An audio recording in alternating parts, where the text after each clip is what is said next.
गरीब लड़की की दर्द भरी कहानी। एक गांव में एक साहूकार अपने परिवार के साथ रहता था। परिवार में उसकी पत्नी, एक बेटी और एक बेटा था।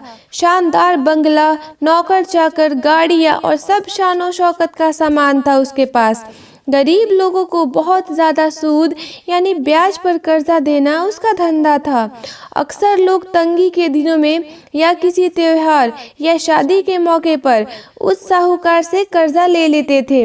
जब फसल अच्छी होती तो थोड़ा थोड़ा करके उतारने लगते, लेकिन जिस वर्ष सूखा पड़ता तो कर्ज तो छोड़ो, गांव वाले सूद तक नहीं दे पाते थे। इसी का फायदा उठाकर वो साहूकार उनकी ज़मीनों पर कब्जा कर लेता, कब्जा कर उन्हें बेच देता और खूब पैसे कमाता। इस धंधे में उसका बेटा भी उसकी मदद करता। दोनों बाप बेटा हर समय किसी न किसी गरीब की ज़मीन हड़पने की योजना ही बनाते रहते।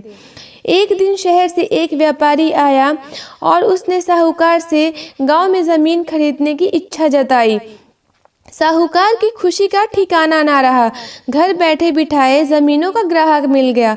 साहूकार ने उस व्यापारी को बहुत सी ज़मीनें दिखाई जो उसने कर्जे के बदले गांव वालों से हथिया ली थी, लेकिन उस व्यापारी को कोई भी ज़मीन पसंद ना आई।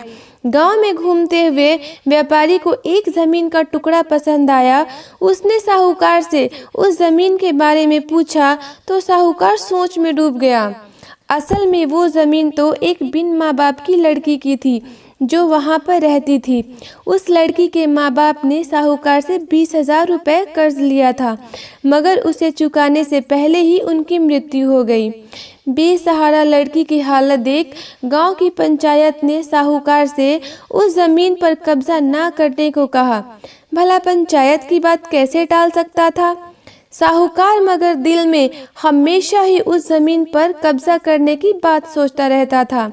आज व्यापारी की इच्छा सुन उसका लालच बाहर आ गया था और उसने ज़मीन पर कब्जे का मन बना लिया। कर्जे के सारे कागज़ ले वह उस लड़की के घर पहुंचा और कर्जा वापस करने की बात कही। जब लड़की ने अपनी दुर्दशा बताते हुए और समय मांगा तो साहूकार ने कब्जा करने की धमकी दी। कब्जे की धमकी सुन वह लड़की पंचायत के मुखिया के पास गई और उसकी ज़मीन को बचाने की दुहाई लगाई। सारे गांव में यह बात आग की तरह फैल गई कि साहूकार उस बेसहारा लड़की की ज़मीन पर कब्जा करने वाला है। यह बात उड़ते उड़ते साहूकार की बेटी के कान में पड़ी। अपने पिता की लालच की बात सुन उसके मन में बहुत दुख हुआ।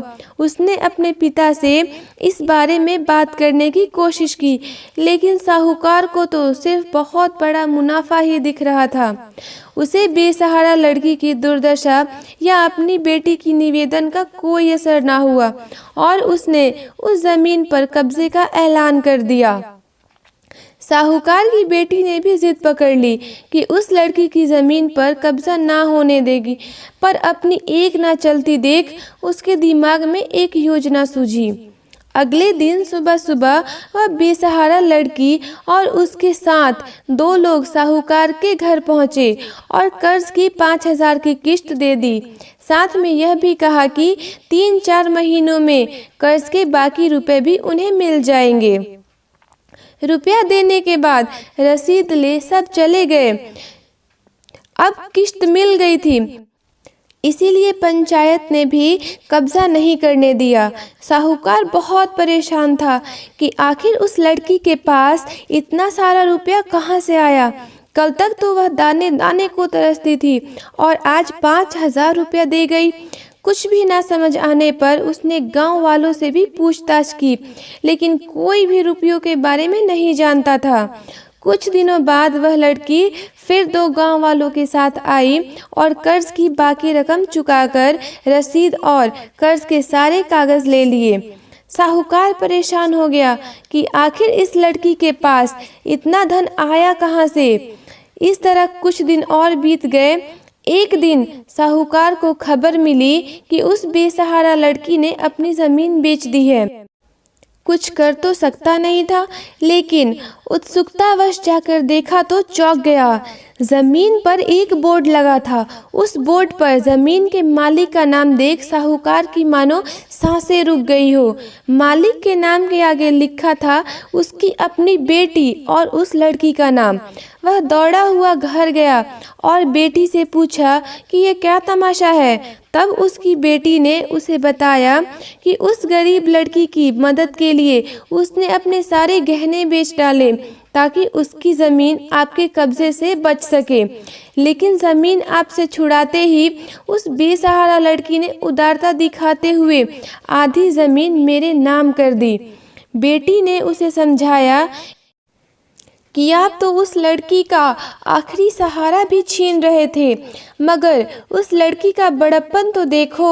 उसने ज़मीन छुड़ाते ही मेरे गहनों के बदले अपनी आधी ज़मीन मुझे दे दी। यह सब सुनकर साहूकार को शर्मिंदगी महसूस हुई और उसने भविष्य में कभी किसी की ज़मीन ना हड़पने का वचन दिया। दोस्तों, अगर आपको ये कहानी पसंद आई हो तो आप इस वीडियो को लाइक शेयर करना और इस चैनल को सब्सक्राइब करना ना भूलें। धन्यवाद।